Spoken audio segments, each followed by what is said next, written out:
Assalamualaikum warahmatullahi wabarakatuh.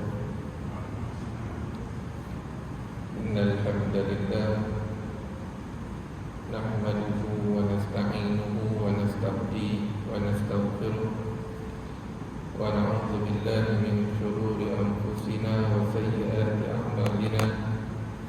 Man yahdihillahu fala mudilla lahu wa man yudlil fala hadiya lahu. أشهد أن لا إله إلا الله وحده لا شريك له وأشهد أن محمدا عبده ورسوله. اللهم صل وسلم وبارك على سيدنا محمد وعلى آله وأصحابه والتابعين وتابع التابعين والتابعين لهم بإحسان إلى يوم الدين. سبحانك لا علم لنا إلا ما علمتنا إنك أنت العليم الحكيم. رب اشرح لي صدري ويسر لي أمري واحلل عقدة من لساني يفقه قولي ولا حول ولا قوة إلا بالله العلي العظيم. أما بعد. Sahibul Fadilah, Tuan Imam yang dihormati, Tuan Pengurusi, Ahli Jatan Kuasa Surau, Tuan-tuan guru, para asatizah, Tuan-tuan haji, Puan-puan hajah, Muslimin, Muslimat yang dirahmati Allah Ta'ala sekalian. Alhamdulillah, sekali lagi setinggi-tinggi kesyukuran kita kepada Allah Ta'ala yang masih meminjamkan kita nikmat kehidupan, kesehatan, dan yang paling utama nikmat iman, nikmat Islam. Dengan nikmat-nikmat tersebut dapat sama-sama kita hadir ke surau pada malam ini, salat fardu maghrib berjamaah, kemudian berada dalam majlis ilmu. Mudah-mudahan semua amal saleh yang kita lakukan ini, kita berdoa dan berharap agar ianya diterima oleh Allah Subhanahu wa Ta'ala. Juga amal saleh yang kita lakukan ini akan dapat memberatkan timbangan kebaikan di atas mizan. Yang paling utama, kita harapkan amal saleh ini menjadi sebab di sisi Allah untuk kita mendapat rahmat dan keampunan daripada Allah, yang akhirnya nanti sama-sama kita ini menjadi penghuni syurga Allah Subhanahu wa Ta'ala. Amin. Tuan-tuan muslimin muslimat yang dirahmati Allah Ta'ala sekalian, dalam ruang dan kesempatan yang ada pada malam ini, kita akan kembali menyambung perbincangan kitab Asyratus Sa'ah yang dikarang oleh Syekh Yusuf bin Abdullah bin Yusuf Al-Wabil Hafizahullah. Kita menggunakan kitab terjemahannya, iaitu Tanda-tanda Kiamat Kecil dan Besar. InsyaAllah pada malam ini kita akan masuk perbincangan berkaitan tanda-tanda besar kiamat. Kalau tuan-tuan masih ingat kuliah yang terakhir kita sentuh sedikit mengenai tanda yang pertama ini. Dan insyaAllah pada malam ini kita mula semula dan kita akan sambung perbincangan. Iaitulah tajuk yang akan kita bincangkan pada malam ini, iaitulah Al-Mahdi. Tanda besar kiamat yang pertama, Al-Mahdi. Mungkin ada yang bertanya, apakah Al-Mahdi ini tanda besar kiamat yang pertama? Di sisi ulama ada tiga pandangan. Yang pertama mengatakan Al-Mahdi ini tanda kecil kiamat. Maknanya bila kita baca tanda-tanda kecil kiamat tu, kita akan jumpa salah satu tajuk Al-Mahdi, biasa diletakkan. Pandangan yang kedua, Al-Mahdi ini tanda yang menghubungkan antara tanda kecil dengan tanda besar. Dia duduk tengah-tengah. Dan pandangan yang ketiga mengatakan Al-Mahdi ini tanda besar kiamat yang pertama. Dia tak timbul isu. Tak timbul isu adakah Al-Mahdi tanda kecil atau tanda besar. Cuma Al-Mahdi ini menjadi permulaan kepada tanda-tanda besarnya. Selagi mana tidak ada pemimpin yang diangkat sebagai khalifah dan dibayarkan yang bergelar Al-Mahdi ini, selagi itu tidak akan muncul Dajjal, Ya'juj turun Nabi Isa, Ya'juj Ma'juj dan tanda-tanda yang lain. Jadi Al-Mahdi menjadi tanda yang pertama sebelum muncul tanda-tanda besar yang lain. Dan perbincangan tentang Al-Mahdi ini penting, sebab kalau kita lihat masing-masing membincangkan Al-Mahdi itu mengikut kepentingan dan kecenderungan kumpulan masing-masing. Seolah-olah cuba untuk nak mengisbatkan, cuba untuk menetapkan Al-Mahdi itu akan lahir dari golongan mereka. Kurang begitu.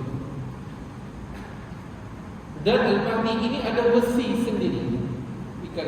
Contohnya Syiah Ar-Rafidah imam meletakkan Al-Mahdi itu imam dia yang ke-12 yang ghaib dan akan muncul semula di akhir zaman sebagai Al-Mahdi. Begitu juga kalau kita lihat perbincangan kumpulan-kumpulan yang ada ini, ada yang cuba mengaitkan yang Al-Mahdi ini akan muncul daripada golongan-golongan tertentu yang mereka ini keturunan Rasulullah. Jadi macam-macam perbincangan. Oleh kerana itu tidak boleh tidak, sebagai amanah dalam perbincangan tentang perkara ini, terlebih dahulu kita perlu melihat dalil-dalil yang ada sebelum kita nak lihat tafsiran dan huraian. Kalau kita terus pergi ke tafsiran ni, kita akan celamu pada satu yang betul menceritakan tentang Al-Mahdi. Kerana masing-masing seolah-olah mengatakan mereka lah, versi mereka itulah yang betul. Jadi tidak boleh tidak, kita sebagai amanah dengan ilmu, kita tengok dulu dalil-dalil yang ada berkaitan dengan Al-Mahdi, kita fahami dalil ini, kemudian barulah kita terjun melihat tafsiran-tafsiran di luar sana, kelompok-kelompok dan kumpulan-kumpulan yang tertentu, yang bukanlah kita nak kata salah tafsiran mereka, tapi bila ianya adalah tafsiran kepada dalil yang ada, maka ianya terbuka. Mungkin betul, mungkin tidak. Mungkin betul, mungkin tidak. Cuma yang pastinya Al-Mahdi versi Syiah itu memang tak betul lah. Itu tak betul. Baik. Jadi Al-Mahdi ini gelaran kepada seorang pemimpin yang bakal dilantik. Al-Mahdi itu bermaksud yang mendapat petunjuk, huda, mendapat petunjuk langsung daripada Allah Subhanahu wa ta'ala. Apakah yang lain ini tidak Al-Mahdi? Orang soleh semuanya dapat petunjuk. Cuma Imam Al-Mahdi ini ada kelebihan berbanding mereka. Ada panduan khusus Allah untuk dia. Nanti kita akan lihat. Pertama kita nak lihat dulu nama dan sifat Al-Mahdi. Kena kenal. Kalau tidak kita akan terima siapa sahaja yang mendakwa dia Al-Mahdi ataupun Al-Mahdi dari kelompok dia. Melainkan kita kenal dahulu. Bila kita dah kenal, kita kena melihat tafsiran itu apakah kena dengan ciri-ciri Al-Mahdi yang disebut dalam hadis-hadis yang sahih.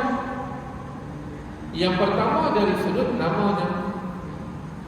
Kata Nabi SAW, la tadhhab aw la tanqadi dunya hatta yamlikal araba rajulun min ahli baiti yuwaqi ismuhu ismi wa fi riwayatin wasmu abihi ismu abi.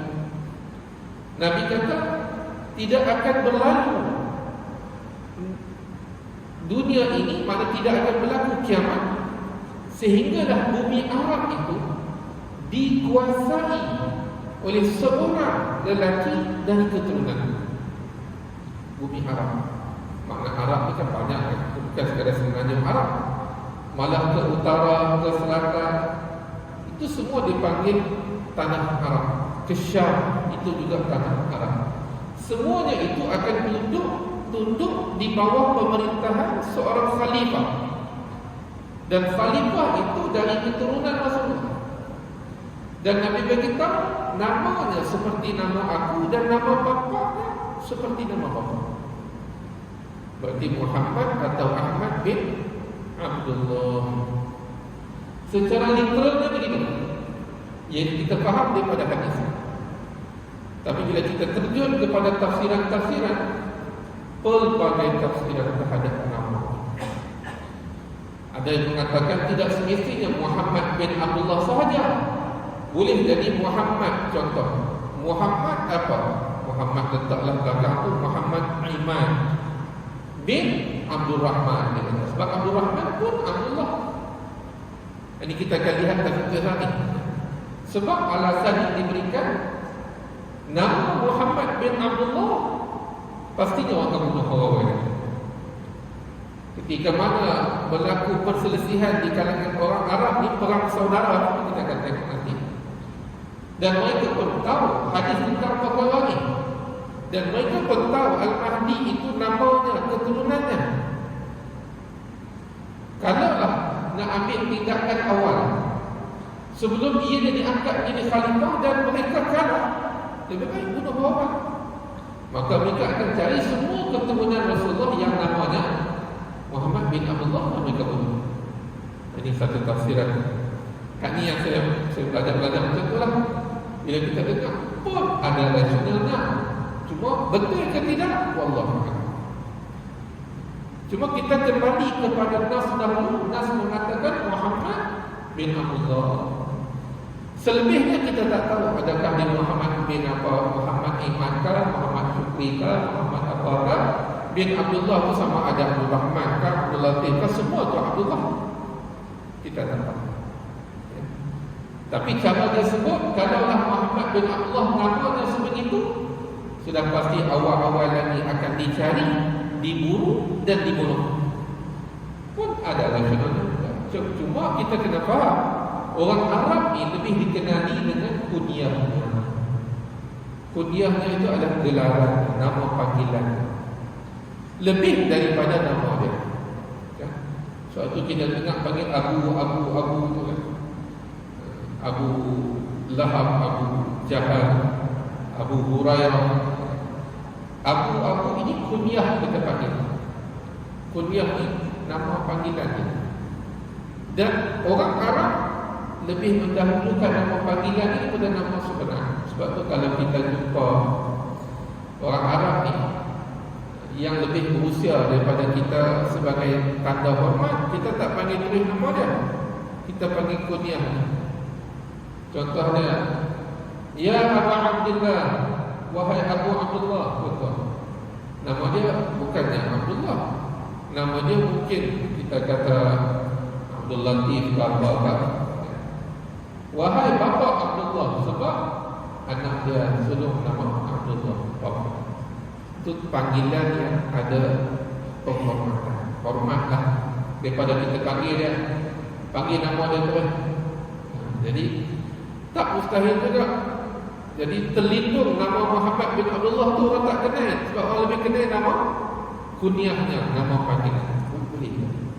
Jadi kita tak tahu apa hakikat yang sebenar. Cuma apa yang kita boleh sebut, Nabi sebut begitu, Muhammad bin Abdullah atau Ahmad bin Abdullah. Kemudian keturunan siapa? Keturunan Fatimah bintu Rasulullah sallallahu alaihi wasallam. Datang daripada Hasan, anaknya Hasan. Jadi Al-Mahdi ini mai daripada keturunan Hasan daripada Fatimah. Sebab itu disebut Al-Fatimi Al-Hasani. Al-Fatimi Fatimah, Al-Hasani Hasan bin Ali. Jadi maknanya keturunan Nabi sallallahu alaihi wasallam, keluarga Rasulullah. Sesiapa yang mendakwa Al-Mahdi, yang pertama dia kena buktikan silsilah keturunannya sampai kepada Rasulullah. Kalau dia sendiri pun tak tahu keturunan dia, maka itu satu dakwaan yang palsu. Sesiapa pun boleh mengaku dia Al-Mahdi. Malah pernah dalam sejarah Islam ini ramai yang mengaku Al-Mahdi. Malah pernah ada yang mengaku Al-Mahdi itu disisihkan daripada Nusantara dengan berpakaian serba hitam mengaku Al-Mahdi, akhirnya kena tangkap. Tak tahu apa cerita alamat Al-Mahdi itu kena tangkap. Jadi Al-Mahdi mesti boleh dibuktikan keturunannya sampai Rasulullah. Dan memang orang yang ada keturunan yang sampai kepada sahabat, sampai kepada Rasulullah, sampai kepada tokoh-tokoh tertentu, para awliya, mereka akan jaga keturunan. Dia tak macam kita. Budaya kita ni, kita tak jaga keturunan. Cuba tuan-tuan sebut nama keturunan kita. Saya contohnya Khairul Anam bin Abu Osman bin Abu Bakar bin Man Isa bin Abdul Latif bin Abdul Rahman bin berapa dah? 5 ke 6. Tuan-tuan ingat ke 6? Itu pun saya tipu ya. Yang betulnya takat Maisa dah, takat 3 je saya ingat. Atas ni saya tak tahu. Kita tak pernah diajar untuk pelihara. Tapi Arab kadang-kadang dia tulis. Dia boleh buka buku dia, dia cerita balik. Ni sampai. Lebih-lebih lagi kalau berkait dengan Rasulullah, para sahabat, para awliya. Jadi mesti dibuktikan dulu. Kalau kata aku pun tak tahu keturunan aku apa, tak payah balik. Dan kita lihat hadis Nabi SAW, Al-Mahdi minni ajlal jabah. Ini fizikal muka Al-Mahdi.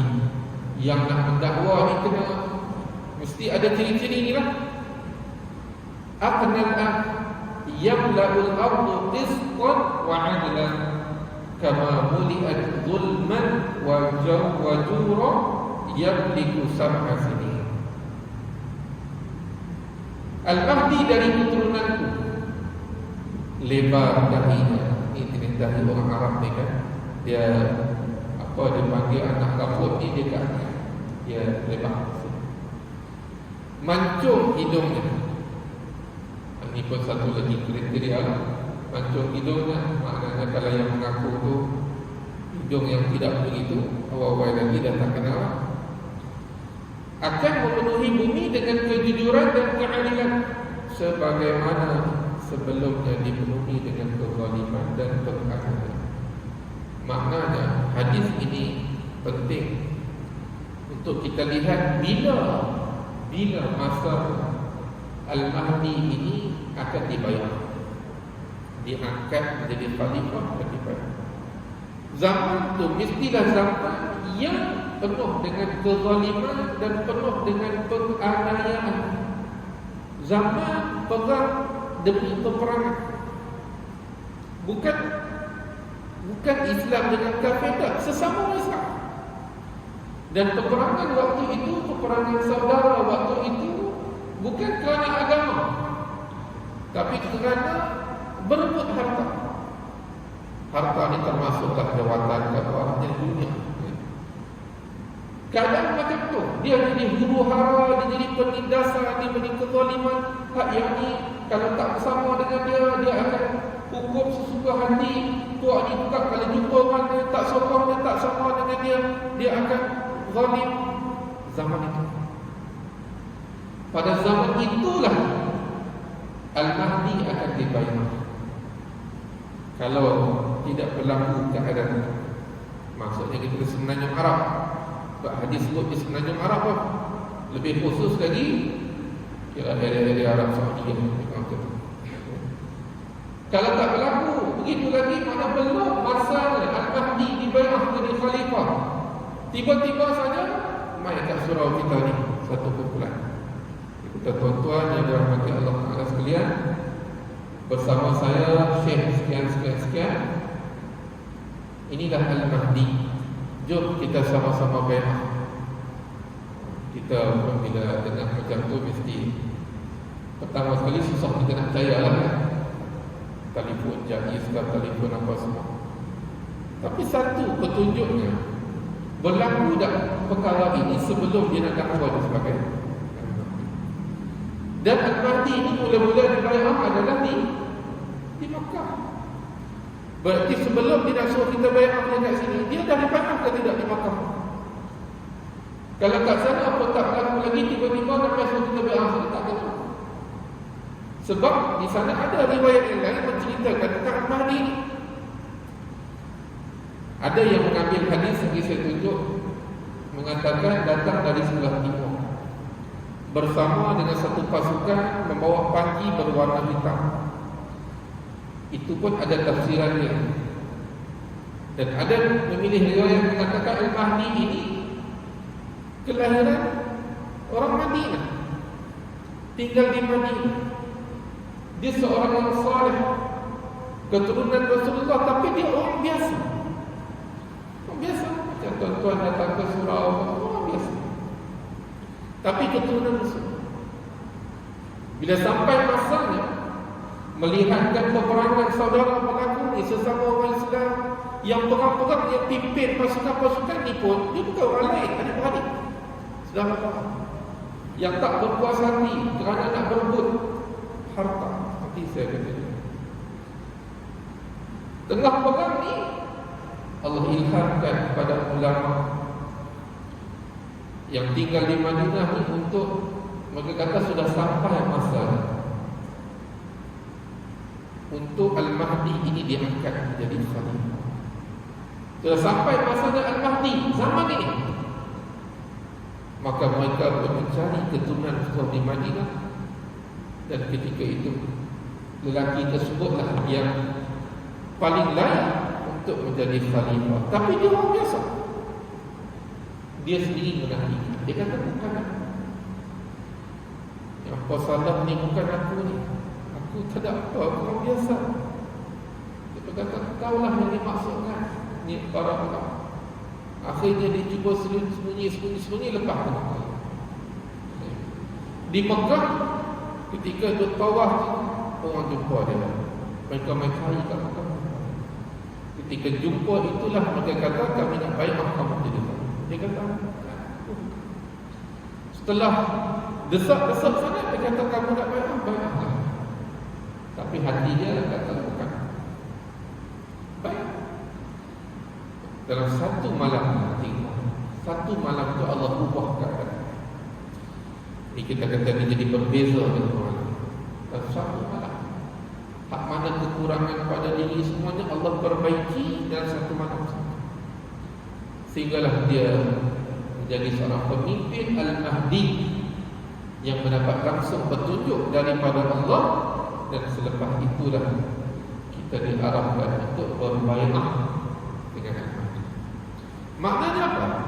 Kalau ada di sini tiba-tiba Allah ke Al-Mahdi, kita boleh persoalkan, adakah dia pernah dibaiatkan di sebelah sana?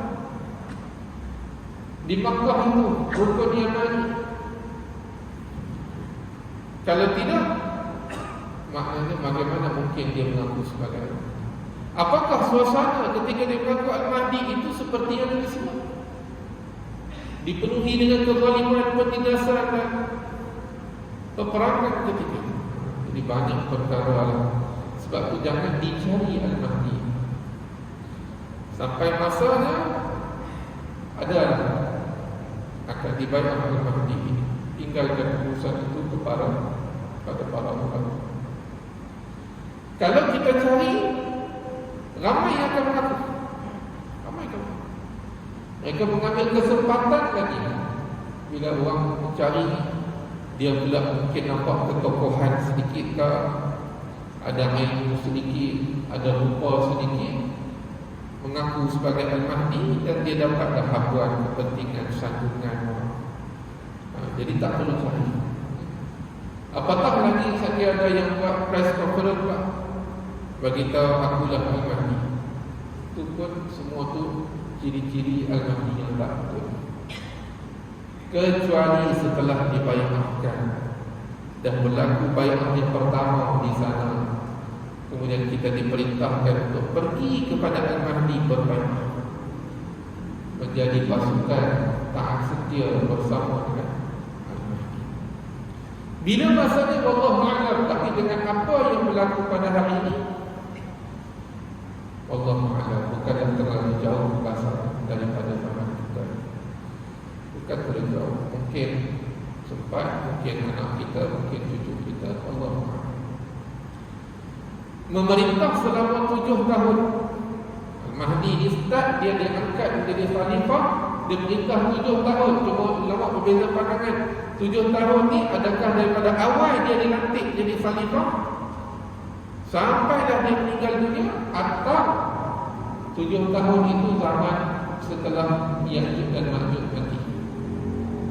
Bila Ya'juj Ma'juj mati, bumi ini dia jadi berubah, barakah, pokok dia tumbuh subur, buah jadi sebesar-besarnya, binatang ternak semua menjadi hidup penuh makmur, binatang berbisa, boleh bermain dengan kanak-kanak, binatang pemaksa berbaik-baik dengan binatang yang maksa dia.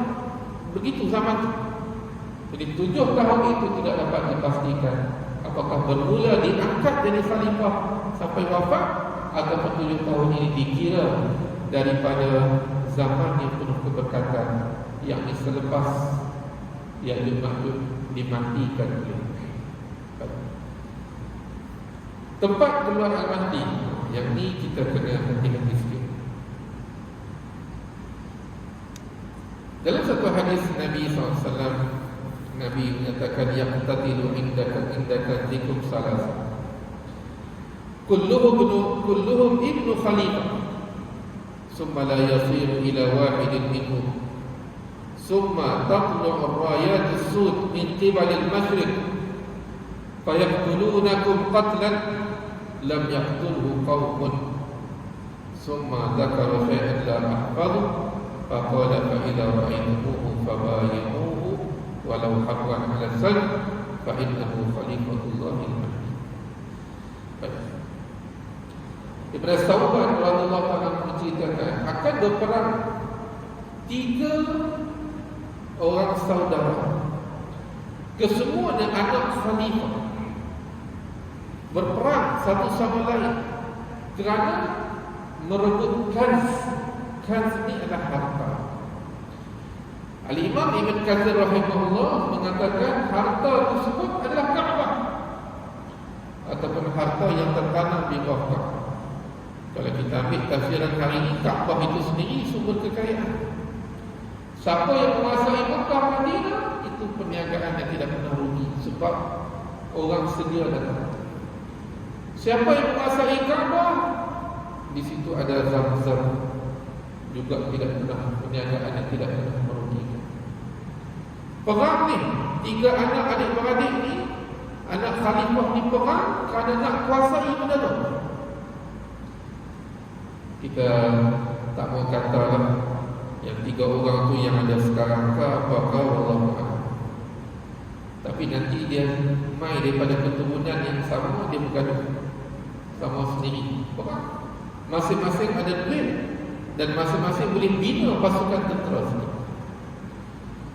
Duk tengah perang ni tuan-tuan, tiba-tiba datang satu pasukan dari sebelah timur, membawa panji berwarna hitam. Yuqatilunakum qatlan lam yaqtulhu qaumun. Mereka punya skill peperangan itu sangat hebat. Mana skill itu tidak ada pada orang lain.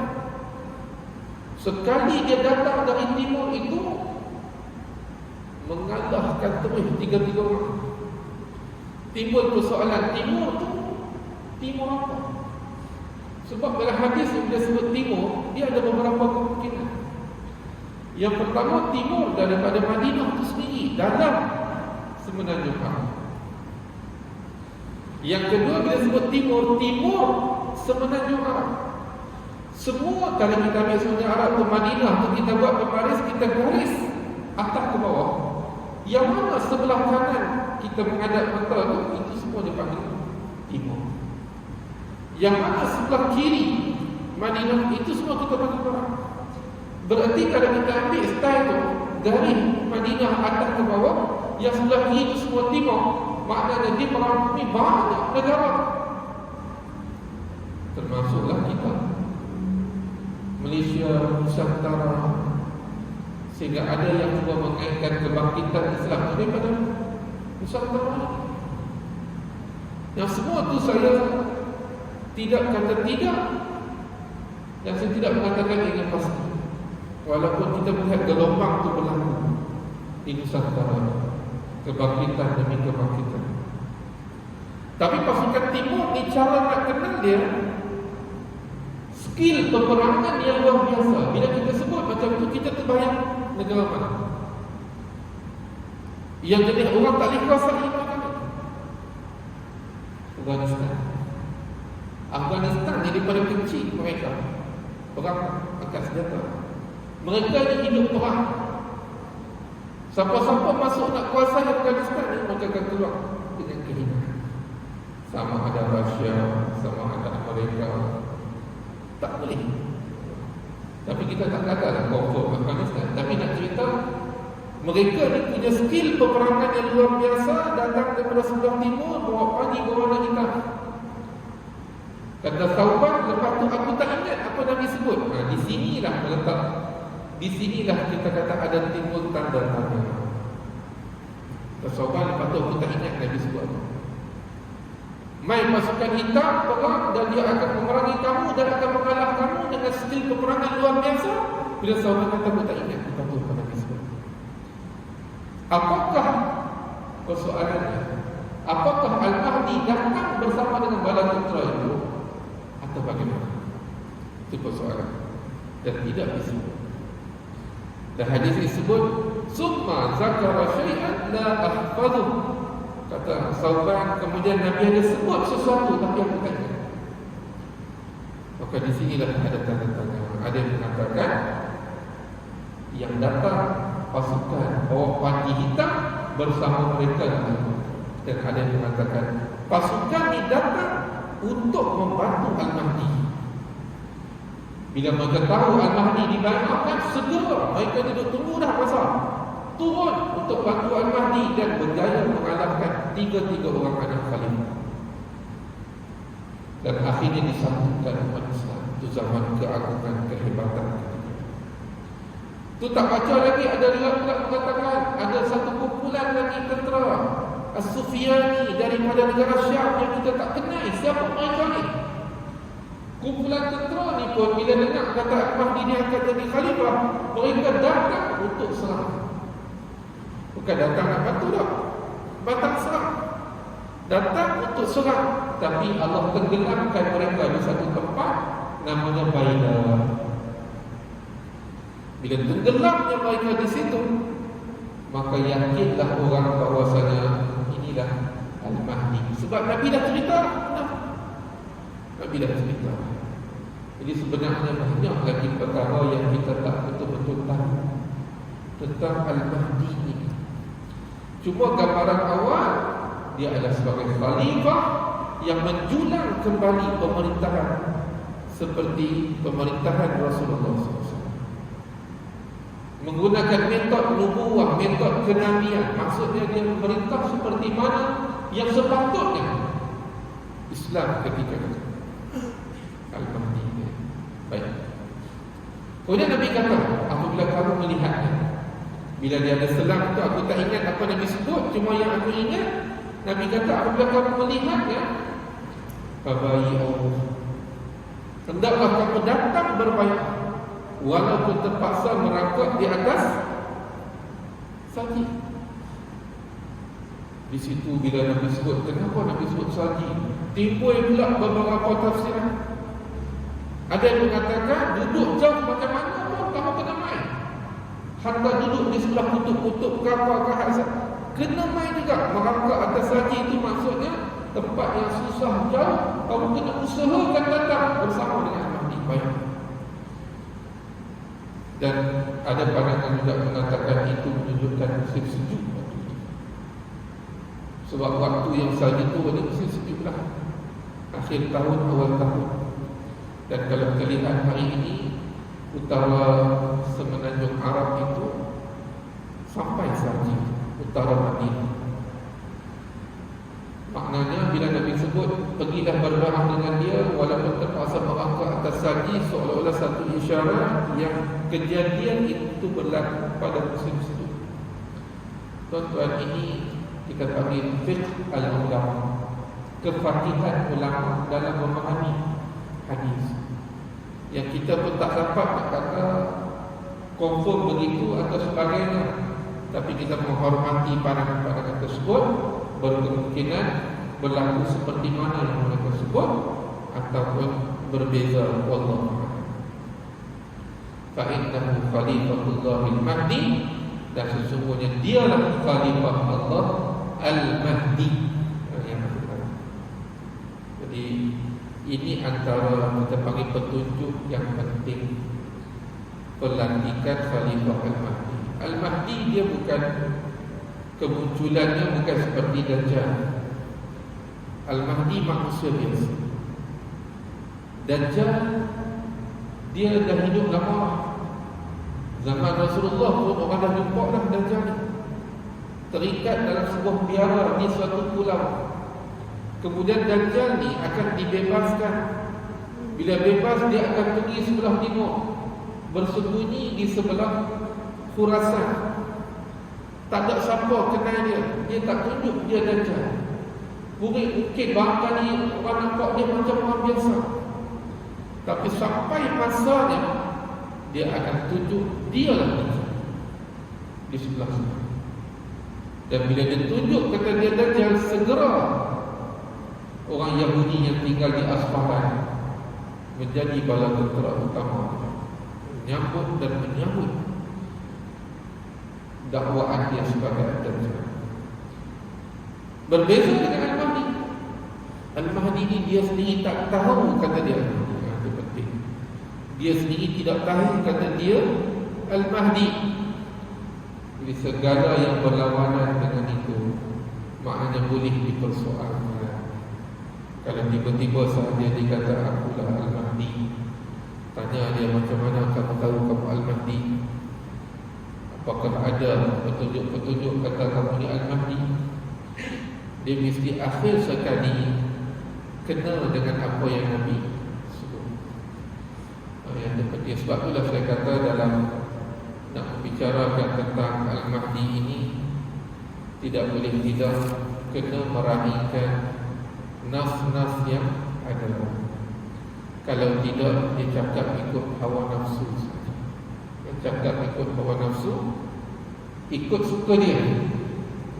Jadi bahayalah semua orang boleh mendakwa dia sebagai Al-Mahdi. Tuan-tuan yang dirahmati oleh Allah Ta'ala sekalian, InsyaAllah saya ingat malam ini saya tak boleh panjang. Nanti kita akan sambung lagi beberapa lagi hadis-hadis yang berkaitan dengan Al-Mahdi, untuk kita lihat apakah yang berlaku pada zaman Al-Mahdi, supaya kita betul-betul kenal sebelum kita nak mendengar pandangan-pandangannya lebih mendalam tentang Al-Mahdi. Kalau kita tidak tahu sumber-sumber ini, kita mudah terpengaruh dengan apa sahaja pandangan yang kita dengar. Yang pandangan itu ada ketikanya agak tidak adil. Kerana apa? Kerana dia pandangan itu lebih kepada menyokong dakwaan kumpulannya ataupun alirannya. Kerana nakkan Al-Mahdi itu mai daripada kumpulannya, maka mereka cuba menafsirkan sesuai dengan itu. Jadi itu semua penting untuk kita tahu. Dan insya-Allah kita sambung lagi nanti pada kuliah yang akan datang. Wallahu a'lam. Mudah-mudahan apa yang kita bincangkan pada malam ini ada manfaatnya untuk diri saya dan tuan-tuan semua. Yang baik dan sempurna untuk milik Allah Subhanahu wa taala. Kekurangan kesilapan itu daripada diri saya yang kurang ilmu dan banyak dosa. Mudah-mudahan Allah mengampunkan dosa kita semua. Aqulu ma sami'tum wa astaghfirullah ta'ala li wa lakum wa billahil hidayah wat taufiq. Wassalamualaikum warahmatullahi wabarakatuh. Bismillahirrahmanirrahim. Alhamdulillah.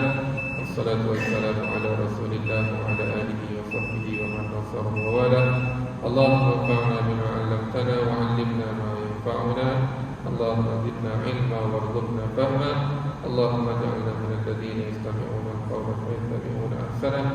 Sallallahu ala sayyidina Muhammad wa ala alihi wa sahbihi wa baraka wa sallam. Alhamdulillah rabbil alamin. Subhanallah.